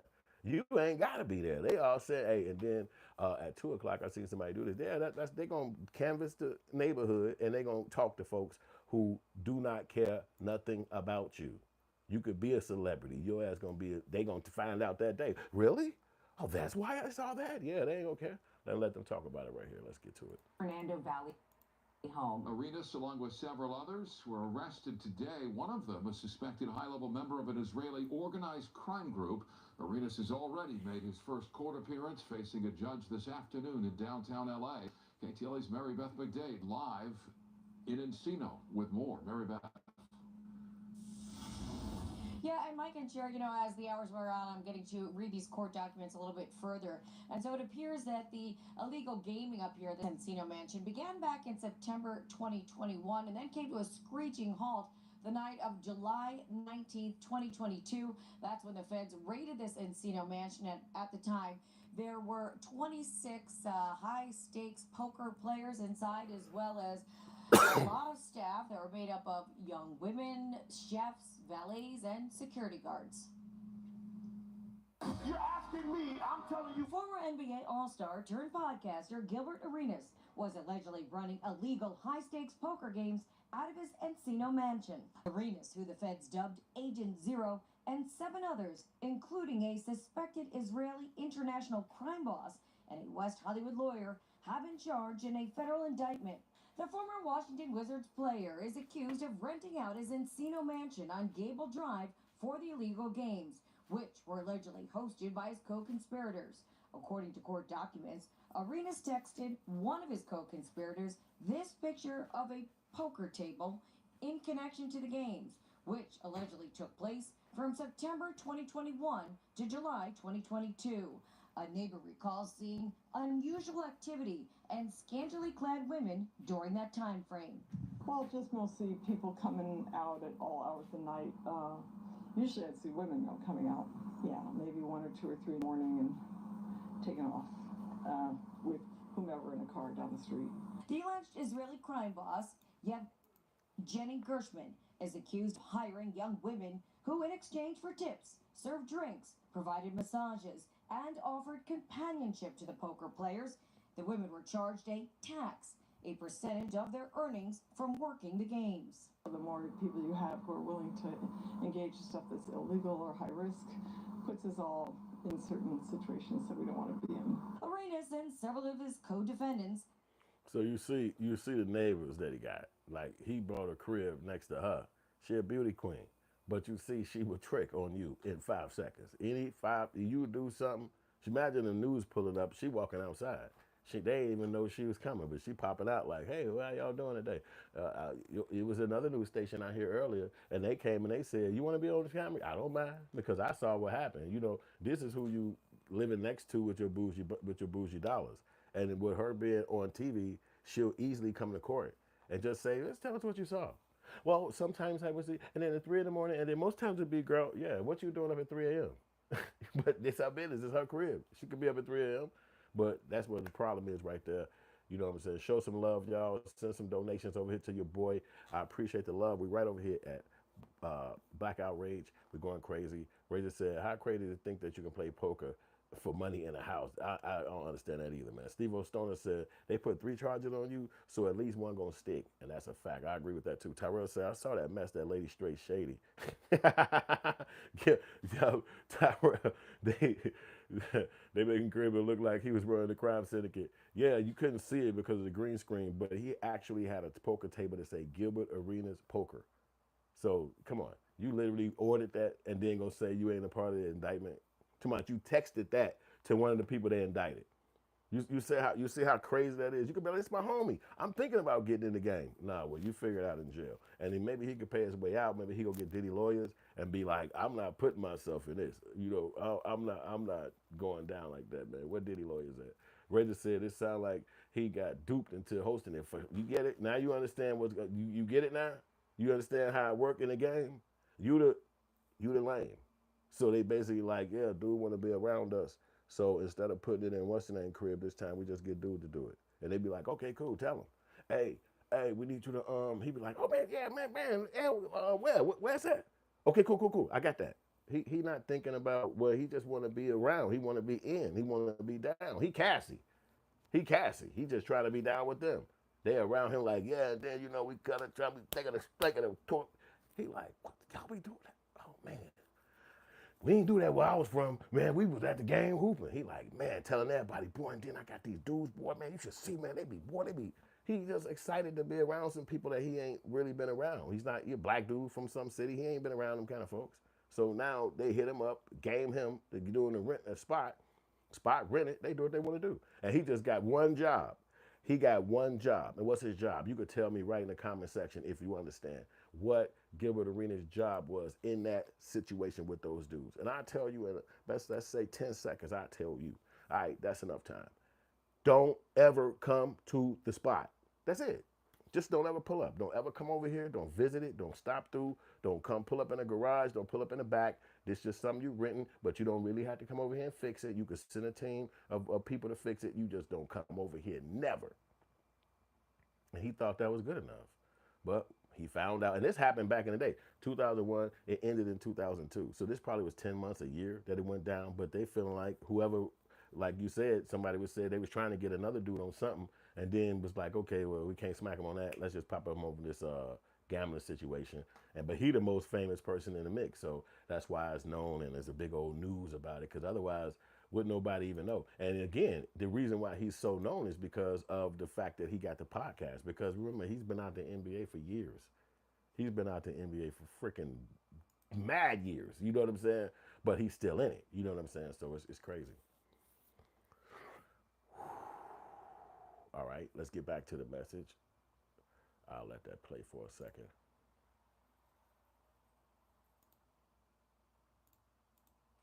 Relationship. Now, Shannon Sharpe initially came out and said he's innocent. He's going to fight this tooth and nail. This is an extortion ploy. He really took a stance that a lot of... I ain't going to stay on the Shannon. ESPN and... Can you please just... Oh, shit. We commercial running, y'all. We commercial running. They going crazy on the commercials on me. F11. So let me get up out of that one real quick.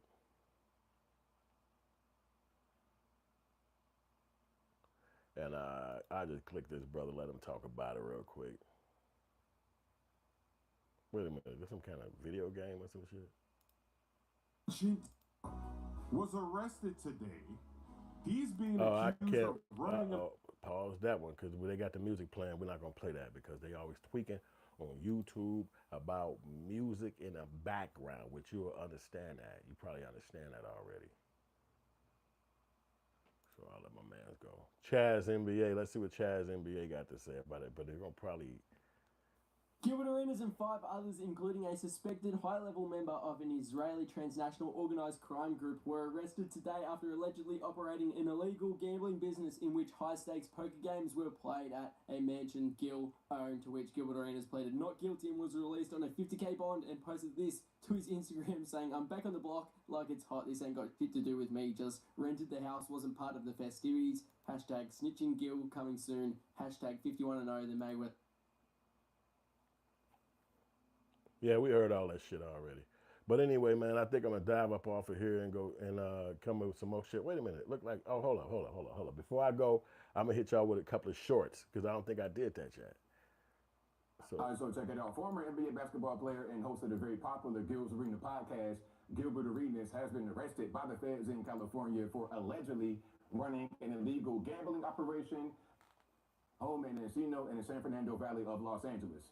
The federal indictment alleges that Gilbert's home was one of many that was used to play these illegal games. And some are going to ask, well, why aren't these others mentioned in the indictment? Well, maybe they are. And also, I don't think everybody had their name on the actual poker table in the illegal gambling operation. Now, here are some of the names of those who were arrested alongside Gilbert. You see the guy at the top, Yevgeny Gershom of Woodland Hills, who is here illegally and is a suspected Israeli organized crime member. Kind of like Avi from Snowfall. If you know, you know. Some are going to say that somebody told because they lost and that's what got Gilbert hemmed up. Nah, probably what happened is that they were investigating this guy because he's here illegally and was trying to commit marriage fraud to stay in the USA.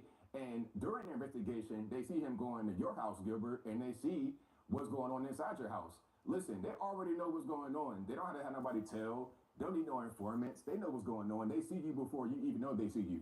Some of y'all are going to say, oh, well, Gilbert didn't know no better. I wouldn't have known that either. First of all, ignorance is no excuse for the law. Second of all, he's already had legal challenges before. The infamous 2009 guns in the locker room incident where Gilbert Arenas brought guns to a locker room. He was playing for the Wizards, which wound up having his teammate, Javaris Crittenton, pull guns on him. They pulled guns on each other. Actually, a pretty sad story. If you want to see it, it's on Netflix. Untold. Shooting guards. I actually saw Gil play in person in D.C. against the Timberwolves when they had Kevin Garnett, and he was amazing. Look, he had 45 points of layups going straight to the bucket every time. They could not stop him at all. Look at how fast he is. He was just like that throughout the entire game. All energy, all stamina, fantastic. The problem with Gil, which ended his career, he could have played 20 years. The reason why his career came to an end is because of Gilbert Arenas getting in his own way. Same thing going. Yeah, he got it slow. Kwame Brown reacts to the news of Gilbert Arenas getting arrested by the feds. Shorty wanna be. Shorty wanna be a thug. Yeah, you wanna be a thug, huh, dumbass nigga? Oh. Ooh, yeah. Get in the comments and let me know what y'all think, man. Hashtag free Gil. That's crazy. Gilbert Arenas has been released from jail. If you didn't hear, the former NBA star was arrested in suspicion of running an illegal gambling business, specifically illegal poker games in a house that he rented out. But he was just released from jail on a $50K bond. He tweeted out that he's back on the streets, he wasn't a part of it, and he just rented out the house. He then posted this video of himself leaving jail.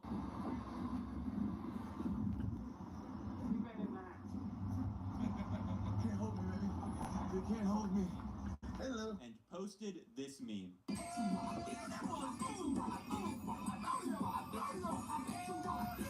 A trial? Yeah, you're right, bro. I agree with you on that because man, Kwame Brown really hated him, and they was actually coming up together in the NBA early on in their career. And if you watch Kwame Brown, he is definitely a nemesis. He do not like Gil at all. Like he hate him. And even though they have had some communication, it ain't never been positive. They just don't rock with each other. You know what I'm saying? So it's just crazy how that worked out. But you know, dude kind of. I ain't gonna say he mental, but I will say he too loose. He too, I don't know, playful. You know what I'm saying? He's not really. He don't look like a guy that be really serious about. You know what I'm saying? You know, life even. You know, that don't mean he a bad guy. It's just that, you know, he don't seem too serious, but he's still successful. So maybe that's a key in life. You know, maybe you don't take life so seriously. You know, maybe have a little bit more fun. Maybe be a little bit more boisterous. But obviously, make mistakes, it can still come back, smack you upside the head. You know what I'm saying? But you don't know how he happy go lucky. That's the, he seemed more like that. That's exactly the point. Yep, exactly the words. Yep, happy go lucky. He seemed more like that. So whereas another people or person may, you know, like for instance, when you talk about Kwame Brown, one of the arguments he had, yo, send some money, show some love. I appreciate y'all. Hit the like button. You're rocking over here, Black Outrage 31. So I remember one time hearing Kwame Brown saying that they were at the NBA sitting in a room, and Gilbert Arenas popped up, and they were saying, "What you gonna be when as you get up in the NBA?" He said, "I'm gonna be a pimp," and everybody laughed, and then he was like, "Oh, come on, man, be serious, man." And then he said, "Okay, I'm sorry, y'all. I'm gonna be international pimp," or whatever he said. And it made even more of a roar. But Kwame Brown felt like, "Hey, man, we're in a room with all these white people. Like we're about to be in the NBA. You in here being silly and dumb. Like what the fuck you doing?" But Gilbert looking at it like, "Hey, man, this is my life. This is me. I'm the one making it. I might not look at them at the same level of prestige or respect that you're giving it. It just might be Thursday afternoon for me." You know what I'm saying? And it's my journey. Like, I'm not saying you going to do this. They're asking a question to me, so I can say what the hell I want to say. So you kind of got that double-edged sword. Is Kwame being a hater? To me, I felt like that was being a hater. Like, if he at the podium and they asking him a question, he has the right to say whatever the fuck he want to say. It might not be what you would say, but when you get up there, say what the hell you got to say. So, but then, he looked at that and was like, "Man, you got us looking bad." And black people come sometimes with that mentality. You got us looking stupid up in here. And he carried that with him all the way into the future of today, that the internet is here. And then finally the internet come and he putting that out to the world. Like, "Man, I got this dumbass nigga did when it was time to get in the NBA." And I'm not looking at that as so dumb. Like, so what? He said something like that in the room. Did they get him kicked out of the NBA? Did they stop wanting to mess with him? He still had a prosperous career until he made the mistake in the locker room. But then does that locker room mistake kind of preempt what Kwame Brown was saying about that personality? Like, this guy's too loose cannon. You know what I'm saying? A happy-go-lucky, it ain't necessarily the right way to be as a man. Maybe you should be more serious. Maybe you should be more, not so, dumb. Like I don't even like being around guys like that. Maybe that's how he felt. But today, he hate Gil. But Gil don't care. You look at Gil. Gil built up a channel. He didn't even have a channel like that. And then you had Kwame blowing his name up hating. And then Gil got millions of followers on his podcast today. And Kwame Brown's still at about 400K, 300, he ain't even really got to that million. You know what I'm saying? So is the hate that he spilled stopping him from growing online? I don't know. I'm just saying, but it just seemed like, Gil, his personality is, some people would, I guess, draw towards it, and then some people will fall back. And that could be for all of us. You know what I'm saying? It's not who got the perfect personality. You know what I'm saying? So I appreciate y'all coming, hit the like button, share the message, click the dough, send some money in the super chats and all that stuff. Let's get back to the message. Let's see who else got something to say. Look like okay, I got to cut it back up on the audio.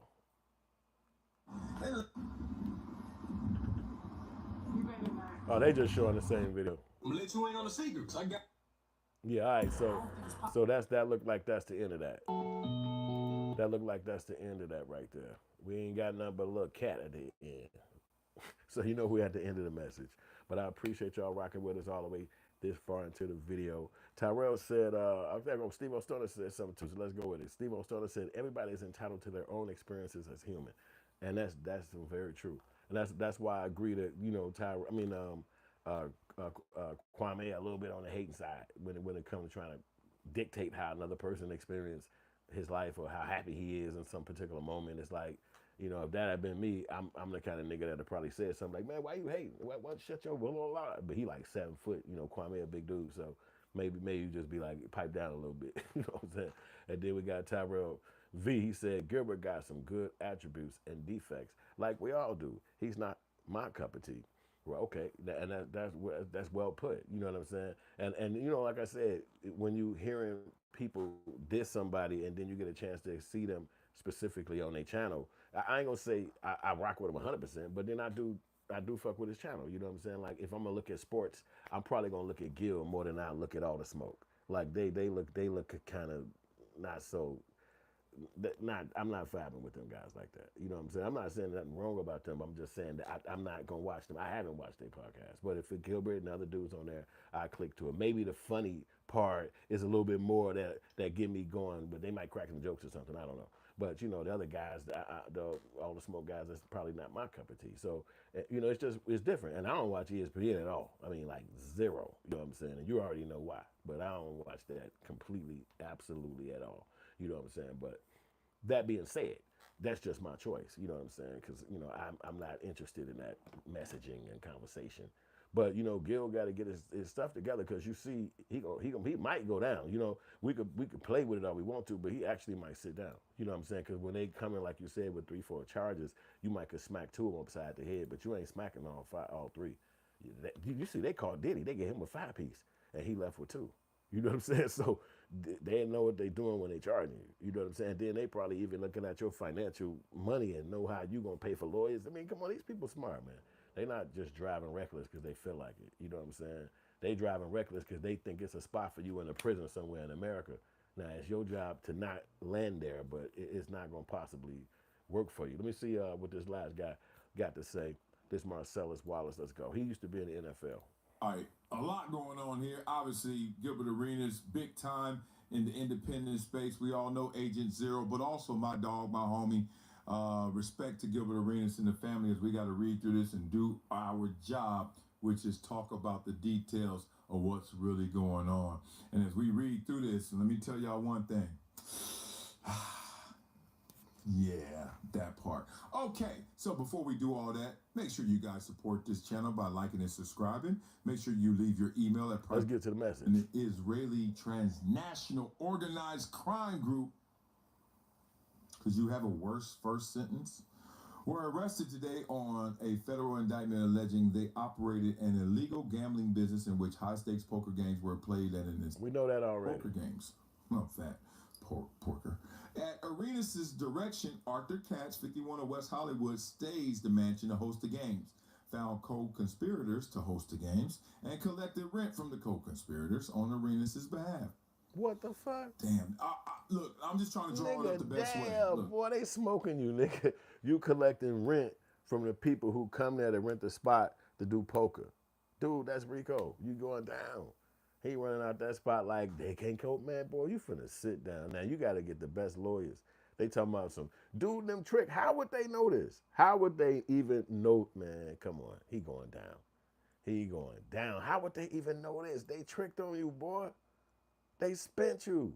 Clown, man. Let's get back to the message. Business and 1 count of operating an illegal gambling business.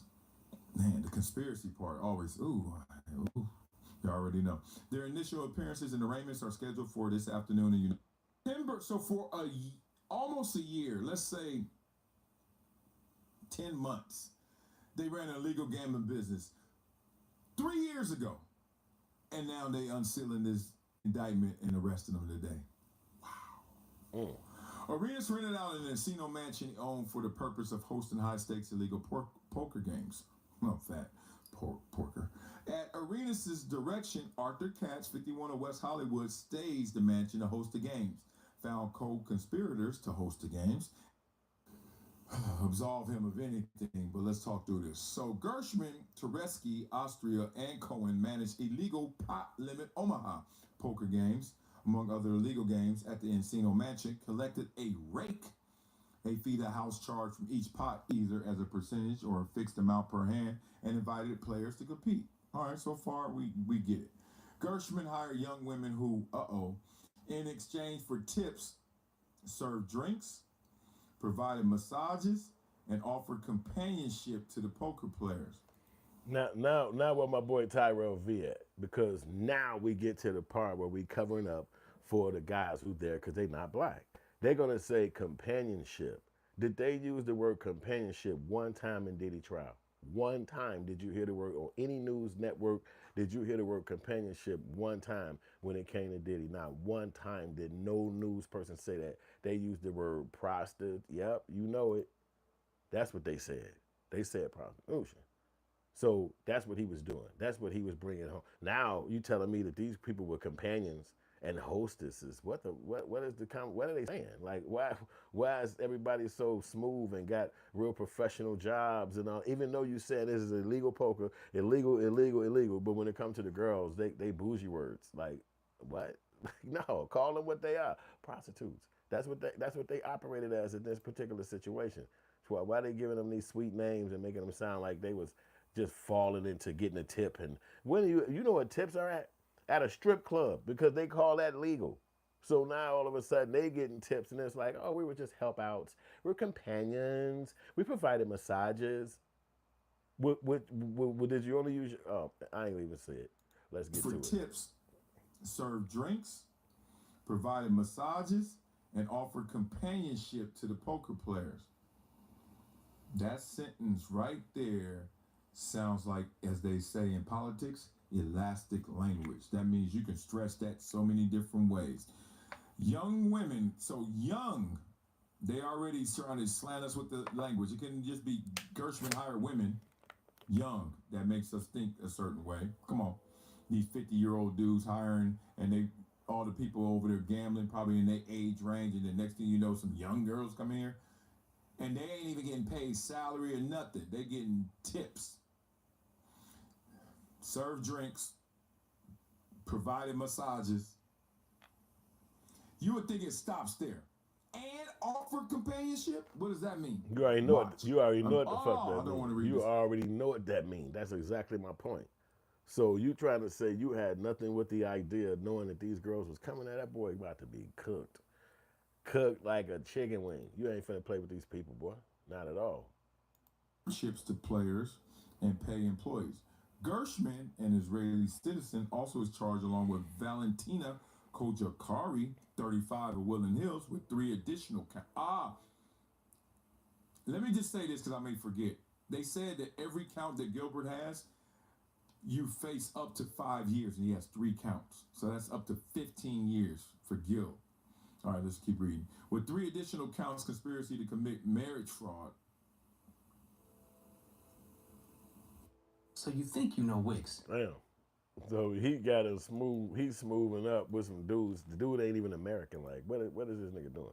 He cooked up with some Israeli dudes. They not American. Ain't even legal Americans. But see, I like earlier on, Tyrell was like, yo, you think this got something to do with them trying to take down black people? Who would be trying to take this black person down in this particular situation? You up here connected with people who are not black. You got millions of dollars. You ain't helping your homies start businesses. You ain't opening up no companies. You ain't got no real estate firms. You just nothing. They just take the money and they do what they want to do with it. But who ain't black come around and tell did not make this, whatever your reasons, and then it's a federal indictment on your back. Well, now you got to have all the black people looking at you like you some stupid clown. Look at how many NBA players is rich like that, and how many people got ideas for businesses and corporations and all this stuff. Just anything, a nonprofit, help the animals, buy birds and some clothes. But they don't want that. We want. Come on, you got an operation that's finna get you locked up. Basically, you making the money kill you. You letting the money take you down. This is another Shannon Sharpe situation, another Diddy. You taking the money and turning it against yourself. You using your powers for evil. You like in a kids movies, you're using your powers for evil. Even though the money's supposed to be building you up, building up a community, building up something, building up your family, leaving a legacy, just doing so much. And they don't do that. It gets you a 15-year. Now imagine doing 15 years and you're a millionaire. Imagine doing 5 years and you're a millionaire. Imagine doing 3 of the 5 and you're a millionaire. That money running every single day. Bills being paid. You ain't nowhere to build in. No money. You get out of jail. They tell you got 80,000 in the bank. You got 40,000 left. You like, what the? What y'all do? Hey, we was paying this. We was paying. Then you know that one day he stole some money and ran off because we didn't even know you had to deal with him. Like it's you can't even imagine the mindset. That's one like why would you even connect yourself with people like that if you black and the stuff you can go down for? You think you're gonna walk in there and say, I didn't even know it was illegal. I had no idea it was illegal. Then if I was the prosecutor lawyer, I'd say, why ain't you doing no commercials? Why ain't you post it online? Where's your Facebook post? Where's your where's your birthday photos? Nothing. It's only because we did an investigation that we found out this is going on. So you going down. Let old boy explain a little bit more of the message. Let's go. I have no idea. I've reached my illegal limit. What the hell? Conspiracy to commit marriage fraud. Like I'm about to marry you, but not. Because he's an Israeli citizen. All right. Marriage fraud. Boy, they get you with conspiracy and you actually did it. Marriage fraud and making a false statement on an immigration document. I get it now. He tried to get that American citizenship. In early 2022, Gershman conspired with Kojakari to enter into a sham marriage. Yep. Just keep reading, huh? It's always that way. For the purposes of obtaining permanent legal status in the United States and lied to immigration authorities to procure legal status for Gershman, who provided financial support to Kojakari in exchange for her participation in the sham marriage. let's separate the real from the fake. Let's separate the goose from the gander. Gilbert is different than this, but God. Both Gershman and Kojikari submitted false information on their U.S. immigration in court. If convicted, the defendants will face a statutory. If convicted, the defendants would face a statutory maximum sentence of 5 years in federal prison for each count. Maximum. What's the minimum? Nothing? Gilbert ever been arrested? Did the gun stuff? Was the gun stuff a arrest or just messed up in basketball? Tough. Homeland Security investigations. Yo, I want to see Northridge office, the Los Angeles Police Department. She's riding her horse. Hold on, let me see something real quick. Major crimes. That shit said statutory maximum sentence. Let me see what that actually means. Because that nigga might be doing that. He might be doing that. This is a different state, you know. Oh no, this the Fed. So that means Diddy might have to do the same thing. Because if they got this going, I don't know if that means you got to do the whole thing. The term statutory maximum refers to the upper limit punishment defined by the law. Particularly, the limit ensures that the sentence is directly tied to the specific circumstances rather than influenced by extraneous factors. Statutory means are crucial and chronological. So that basically means that he gonna get the highest extent of the sentence. They're not gonna give him a minimum. So that means he might have to do the whole thing, the whole 5. So he's not gonna be like, yo, and you get a 5, but you could also get a 1 or 2. It's like, no, this is the statutory maximum. That's the only thing you can get for this if you get convicted. That's all they handing out. So if you get 3 convictions, you got 15 years. It's nowhere around it. It ain't no going under it. After you get convicted, you can file appeals. So if he only get convicted on 1, then he get 5 years. So he probably gonna do a 5-piece special. Because if they're indicting you, obviously they got evidence showing that you had cahoots with these people. And obviously he did, because they got him directly connected to the conviction. I mean, to the indictment. And it's like, dang, this dude is Israeli. It's like, how you got Israeli homies? Like, sometimes I guess that's money. You know what I'm saying? You be going to different parties, different events, and people be like, man, meet this guy, meet this dude. And y'all get cool or whatever. Hey, come to my crib, man. And then the business deals start happening and you get indicted. You got to watch your homies. Division track. Yes, I'm here, beautiful. Can you go to the bathroom? Yeah, please. Yes, you can. Okay. Daddy, why is the shower on? Because I'm filling up the ice. I ain't gonna have his kid on that. Come on. Hello? Imagine being able to. All right, so that's enough of Marcellus Wallace, man. That's old boy channel. He used to be in the NFL. So sometimes I rock with his channel. You know, he used to be actually on ESPN, all those Fox channels and all that stuff, but he left that and started doing YouTube. I like people that do that because those messages are not going to get out that you want to say. It's going to be getting out from the corporation. And then that means you're not really having a message. You know what I'm saying? So you have to sacrifice those locations. Even the Gilbert Arenases, even the Kwame Browns, you sacrificing those connections and locations so that you can have a message. You know what I'm saying? So I'm saying that's just what it is. But it is what it is, too. So, you know what I'm saying? Gilbert is definitely facing a crazy scenario. He might beat it. You know, who's to say? You know what I'm saying? You got money. You got fine lawyers. People might even say, hey, man, look, it's other cases that happen. And when this happened, the person who bought the crib is not involved. It's the people who in the house. And here's the other cases that could prove that. You know, so it's not to say this because the indictment coming across TV that he's going to automatically get convicted. But ultimately, it's going to determine if he says, I want a 12 jury or if I want a one judge as the decider. And also he'll have to decide if they come with an early, you know, if they offer you something like in advance or something, they might be like, hey, we'll just give you this, take that. You know, hopefully that might happen for him too. But he's the celebrity in this moment because you got 2 people that's Israeli humans or whatever culture they are, and they trying to do what they can to get in America, and they already know they forms. So like you said, they was watching dude somebody was saying that they was watching dude trying to get over to America, and then he stopping at Gilbert crib, and it's like, why he over there? And then they finally get inside there. Whoa, this what y'all doing? Oh, bad, you know? And again, if they just grab dude and pull him to the side and be like, we're finna pop you, send you to out your country, we're gonna tell your country this bogus stuff about you when you get there, they're gonna treat you bogus. He's gonna like, whoa. What y'all wanna know? Who you rocking with? Who got you? Oh, okay, look, let me tell you. And then he gonna say it because when he get kicked, if he get convicted, obviously they gonna kick him out of the country anyway. He's not a citizen.